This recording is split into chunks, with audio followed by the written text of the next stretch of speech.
오늘은 진정성과 편리성이라는 제목으로 하나님께 말씀 나누겠습니다. 오벳에돔이라는 이름 혹시 기억하시나요? 오벳에돔 어떤 사람이었습니까? 하나님의 궤, 십계명이 담긴 그 궤를 자기 집에 모셔서 가정의 큰 복을 누린 사람입니다. 하나님의 궤가 오벳에돔의 집에 오기까지는 어떤 큰 사건이 있었죠.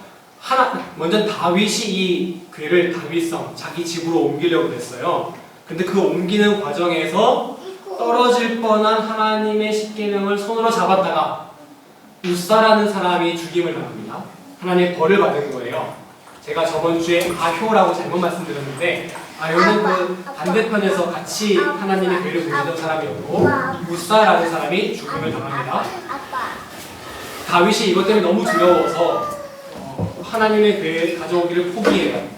근데 그냥 방치할 수 없으니까 누가 가져갈까 하다가 오벳에돔이라는 사람이 아마 자원을 했던 것 같아요. 근데 그 오벳에돔의 집에 어떤 일이 일어났냐? 사무엘하 6장 11절 읽어주시겠습니까? 시작.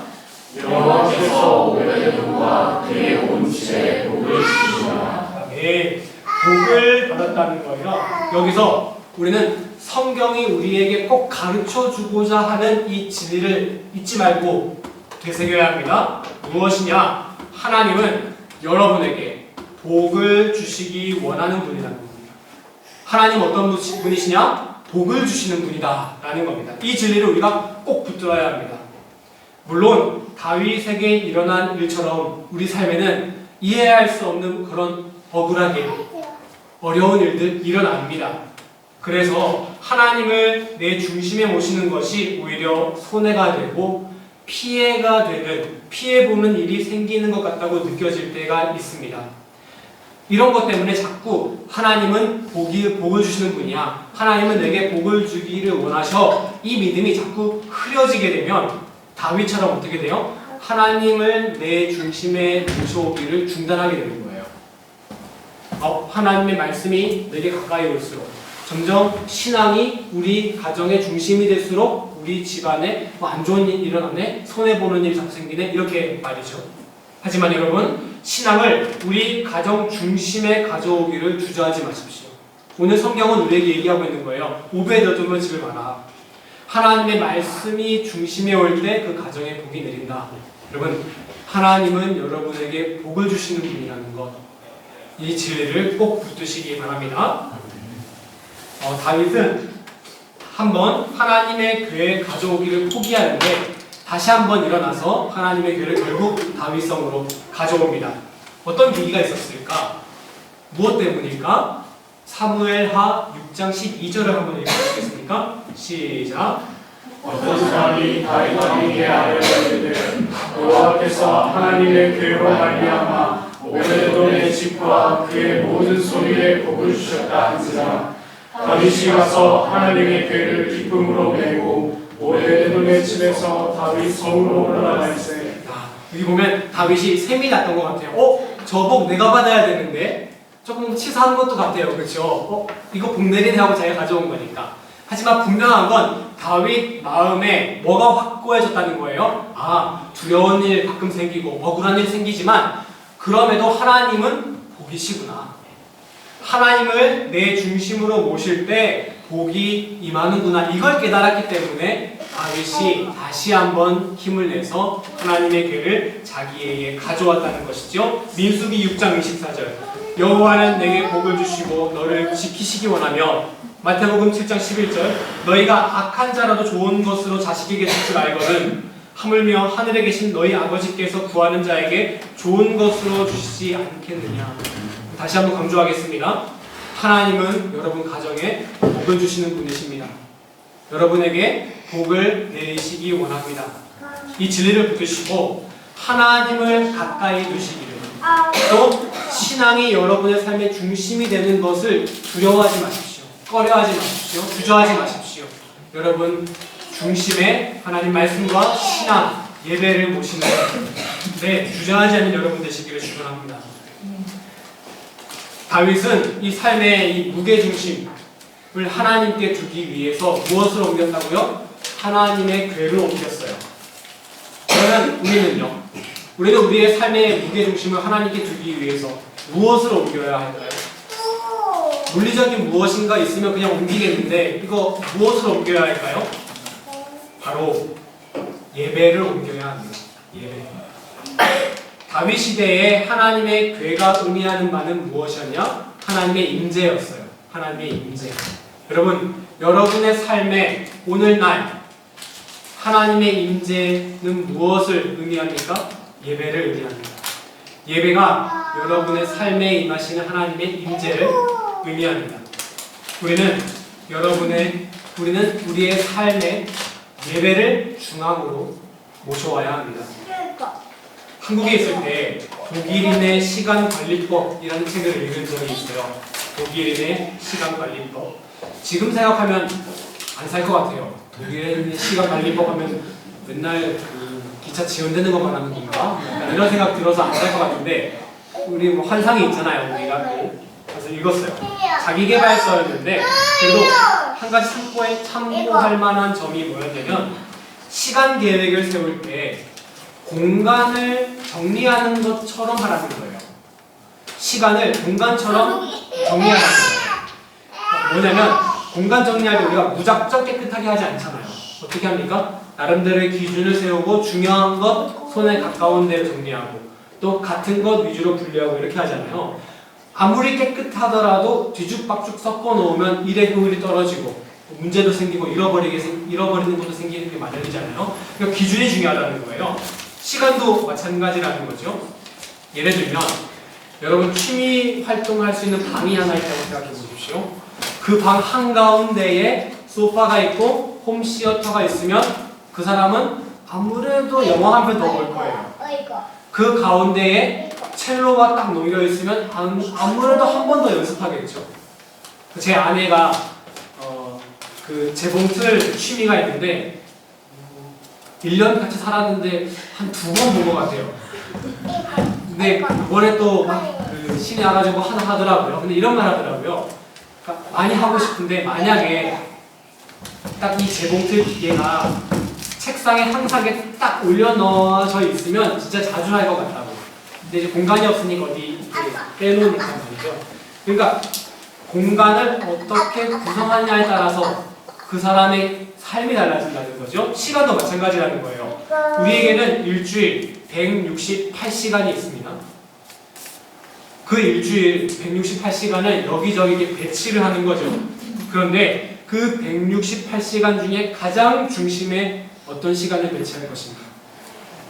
이것이 우리의 인생을 결정한다고 해도 과언이 아닐 것입니다. 여러분, 주일, 일요일 13시부터 14시 이 1시간을 여러분의 168시간 일주일의 한가운데 중심으로 놓으시기 바랍니다.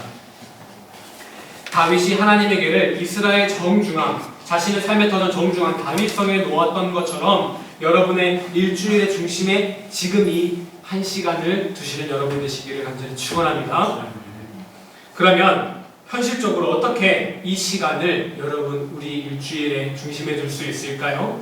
공간을 정리하는 거라면은 뭐 싫더라도 그냥 뭐 예를 들어서 성경책을 그 거실 한복판에 이렇게 둔다던가 할 수 있을 텐데 시간은 물리적으로 옮길 수가 없잖아요. 어떻게 할 수 있을까?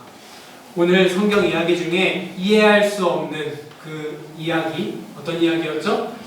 10계명을 만진 것만으로도 죽임을 당했던 그 이야기. 그 이야기를 통해서 예배를 중심에 놓는 힌트를 한번 얻고자 합니다. 우사라는 사람이었는데 이 우사가 평소에 하나님의 괴를 하찮게 생각하는 사람이었냐? 아니에요. 전쟁에서 이스라엘이 하나님의 괴를 뺏기거든요. 근데 여차저차해서 이스라엘에게 하나님의 괴가 돌아오게 된다고 했죠. 그 돌아온 하나님의 괴를 누가 보관하냐? 아비나답이라는 사람이 보관을 해요. 근데 이 아비나답이 아주 하나님의 괴를 소중히 생각하는 사람이었어요. 자기 아들 중에 한 명을 딱 구별해가지고 야 너는 딴 거 하지 말고 이것만 해. 아주 거룩하게 하나님의 괴를 지키도록 했어요. 그런데 그럼 우사는 누구냐? 사무엘하 6장 3절 한번 읽어주시겠어요? 한번 읽어보겠습니다. 시작.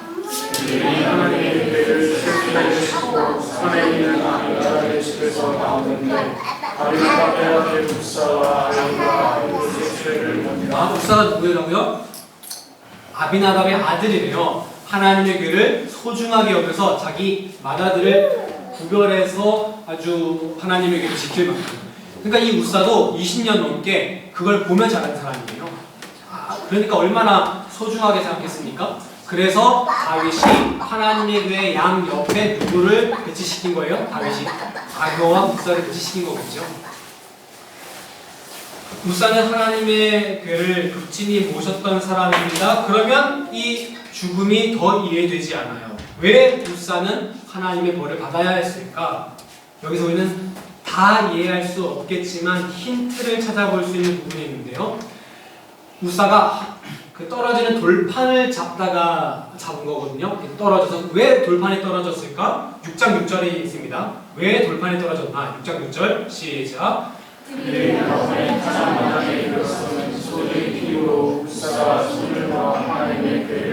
그건 소들이 뛰었기 때문이에요. 소들이 뛰었다는 거는 이 하나님의 교회가 어디 연결되어 있다는 거예요?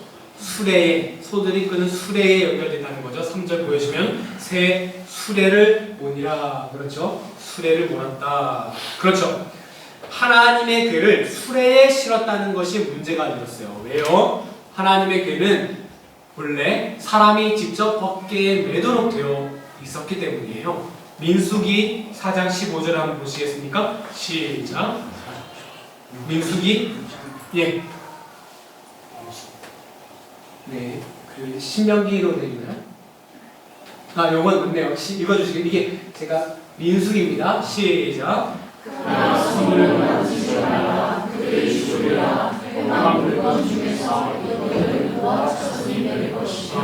하나님의 교회는 반드시 어깨에 메어야 한다는 겁니다. 근데 이 메어야 하는 것을 수레에 실었기 때문에 사단이 발생하는 것이죠. 하나님의 교회를 수레에 싣는 것이 아니라 어깨에 메어야 한다는 점. 이것이 바로 우리가 예배를 대해야 하는 태도를 보여줍니다. 그 가르침은 이것입니다. 예배는 편의성, 화려함이 중요한 것이 아니라 진정성이 중요하다는 것입니다. 다시 한번, 예배는 편의성이나 화려함이 아니라 진정성이다. 하나님의 교회 가벼웠을까요?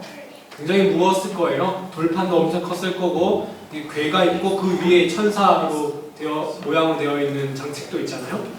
그런데 그 힘든 것을 어깨로 메어야 한다는 것은 힘이 들어가는 것이었고 흔들리지 않게 항상 신경 쓰며 정성을 들여야 한다는 것이었습니다. 반대로 수레로 끌었다는 것은요, 아무것도 하지 않아도 그냥 슥 오는 거잖아요. 편의성을 의미합니다. 여러분, 우리의 예배 모습이 어떻게 변해왔는지 한번 생각해 봅시다. 옛날에는 정말 방석 깔고 앉아가지고 정말 이렇게 앉았다가 저렇게 앉았다가 이렇게 자세 바꾸셨던 거 혹시 그런 경험 있으신가요? 하지만 요즘에 예배는 교회에서 무릎 꿇는 거는 상상도 못해요. 그렇죠? 그리고 어떤 사람들은 그거 자리에서 몇 번 일어나는 것도 그거 귀찮다고, 저희 아버지가 그러거든요. 그 잠깐 몇 번 일어나는 것도 귀찮다고 불평을 하세요. 또 예전에는 귀찮게 성경책 다 들고 나와서 직접 찾아야 됐어요. 그런데 이제는 앞에는 교동문이면 교동문, 찬송가면 찬송가 다 띄워주잖아요. 무거운 거 안 들고 나와도 돼요. 그러니까 예배 의자에서 앉는 거, PPT 이거 자체가 잘못됐다는 것 아닙니다. 오히려 편해지니까 더 좋은 점이 있어요. 분명히 장점이 있어요.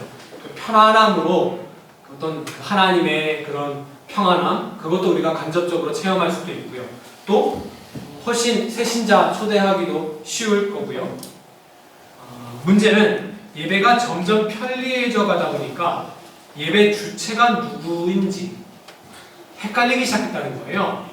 그럼 예배가 영어로 월십이기도 하지만 서비스기도 하잖아요. 딘스트. 이 서비스가 누가 누구에게 제공하는 서비스예요? 우리가 예배자들이 하나님께 제공하는 서비스예요. 그런데 마치 예배가 내가 뭔가 서비스를 누리는 걸로 오늘 서비스 받으러 가야 되겠다. 어떤 서비스? 뭔가 정서적 안정, 영적 만족, 이 서비스 받으러 가야 되겠다. 내가 받는 서비스로 오해하기 시작했다는 것이죠. 편하다 하다 보니까 조금 불편해지면 이 서비스가 왜 이래? 여기 교회는. 여러분 그거 유명한 영화 대사 있죠. 호의가 계속되면 권리인지 않나? 그게 바로 우리의 예배를 대하는 변화의 모습이 아닐까 해요. 의자도 있고 이미 빔 프로젝터도 다 있는데 억지로 불편하게 이거 다 없애자라는 게 아닙니다. 서비스가 뭡니까? 봉사잖아요. 봉사. 하나님께 행하는 봉사. 우리의 봉사가 바로 예배예요. 자, 그러면 봉사 받을 때 여러분 어떤 호텔 가셔서나 어떤 식당 가셔서 봉사를 받으시는 거잖아요. 그럴 때 어떨 때 만족감과 감동을 느끼십니까? 종업원들이 쓸데없이 엄청 힘들고 막 고생하는 거 보면 감동을 느끼시는 거 아니잖아요. 그렇죠? 하나님도 마찬가지실 거예요. 언제 여러분 서비스를 받으실 때 감동을 느끼십니까? 뭔가 굉장히 정성이 들어간 게 느껴질 때, 그때 우리 마음이 움직이지 않으시나요? 우리가 우리의 일주일에 예배를 한 가운데 놓을 수 있는 방법은 단 한 가지입니다. 바로 정성을 담아 예배를 드리는 것입니다. 이 정성이라고 하면 뭔가 흔히고 확 와닿지 않는데 우리 오늘 본문 요한복음 4장 한번 봉독하겠습니다. 오늘 본문 요한복음 4장 24절 시작. 하나님은 영이시니 예배하는 자가 영과 진리로 예배할지니라. 영과 진리로. 이거 옛날 성경에는 이렇게 나와 있는데요. 신령과 넘겨주시면 하나 넘겨주시면 진정으로, 신령과 진정으로 이렇게 번역이 되어 있어요. 이 진정이라는 건 뭘까요? 진정. 신령이라는 건 영이라는 뜻이고 영으로, 육체로만이 아니라 영으로. 그럼 진정이라는 건 무슨 뜻인가? 여기 진정에다가 뒤에다 성자를 붙이면은 진정성을 갖고 예배드리라는 거예요. 진정성을 갖고 예배드리라. 이건 뭔가 마음의 문제인 것만 같거든요. 진정성이 뭐지? 이 앞에 진짜 한번 해보세요.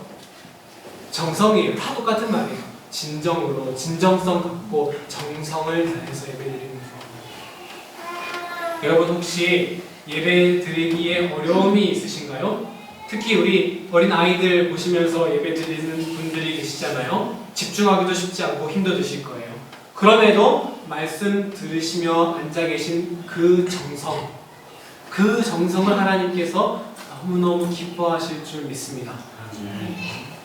점심시간에 점심에서 이제 아이들 낮잠 시간인데도 불구하고 아이들 씻기고 옷 입히셔서 나오시는 그 정성이 하나님이 정말 기뻐하시는 가장 귀한 선물이라는 사실 여러분 기억하시기 바랍니다. 그래서 여러분 예배에 어떤 좀 불편한, 좀 어려움 있으신가요? 그것을 하나님께서 너무 기뻐하시고 계신다는 사실 꼭 기억하시기 바랍니다. 무언가를 또한 사무엘하 6장 13절 우리 마지막으로 보겠습니다. 사무엘하 6장 13절 시작. 여호와의 궤를 맨 사람들이 6걸음을 하매 다윗이 그와 사진 송아지로 제사를 드리고. 궤를 메고 이제 다윗이 다시 오베데돔의 집에서 출발하는 상황이에요. 어떻게 너무 감사하니까 6걸음을 가서 제사를 드렸다는 거예요. 성경 해석자들 사이에 의견이 분분합니다. 6걸음마다 매번 제사를 드렸다는 사람도 있고 첫 6걸음 때 제사 한 번 드렸다라는 것도 있는데 크게 중요하지 않아요. 중요한 건 6걸음이에요. 6걸음이 의미하는 바가 무엇일까요? 7이 완전 숫자잖아요. 7이 완전히 채워지는 거예요.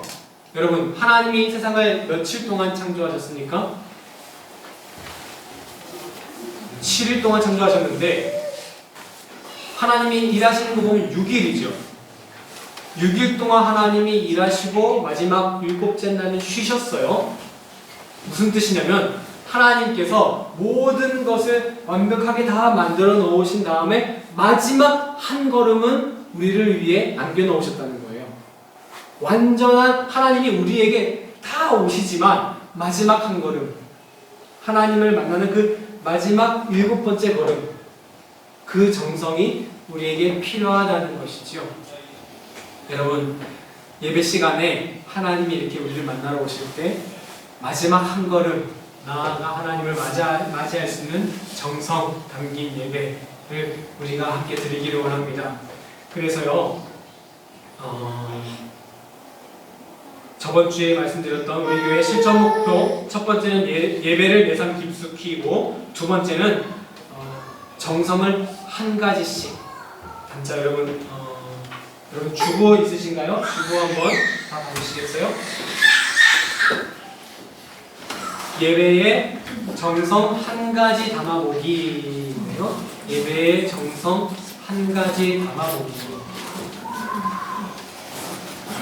그래서 2024년에요, 여러분이 평소에 계속 드리는 예배가 있잖아요. 오실 때 한 가지만 더 신경 써보자는 거예요. 뭐 여러 가지 구체적인 거 말고 한 가지만요. 저는 어떤 거 할 거냐면은, 제가 계속 좀 실수하는 게 있는데, 제가 성격이 이거를 완벽하게 설교를 완벽하게 다 끝내야지 그 다음에 사실 찬송가도 정하고 싶고 뭐도 하고 싶거든요. 그러다 보니까 제가 우리 담주사님들께 찬송가 보내주는 거랑 이게 좀 자꾸 늦어요. 오늘 보내주지도 않고 막 이런 날도 있는데, 조금 더 정성을 들여가지고 훨씬 더 빨리 예배의 모든 순서를 제 기준은 한 목요일에는 다 정해가지고 하는 게 이제 제 정성이에요. 여러분, 예배 드릴 때, 그리고 지난 해에 제가 헌금을 봉투에 넣어서 해보자. 이것도 하나의 신경 하나 더 써야 되잖아요. 정성이 될 수 있거든요. 그런 정성 한 가지 여러분 한번 2024년에 자꾸 정성 이러니까 무슨 도름 믿습니다. 거기 하는 사람 얘기하는 것 같아서 좀 그런데, 변질된 거 좋은 말이잖아요. 2024년에 예배 드리실 때요, 예배 오실 때 이거 한 가지 내가 더 신경 써보자. 한 가지만 정하는 것. 이것이 2024년에 우리가 가진 목표입니다. 해주실 수 있으시겠죠? 그래서 나름대로 정해보시기 바랍니다. 우리 함께 찬양하고 결단하는 시간을 갖겠습니다.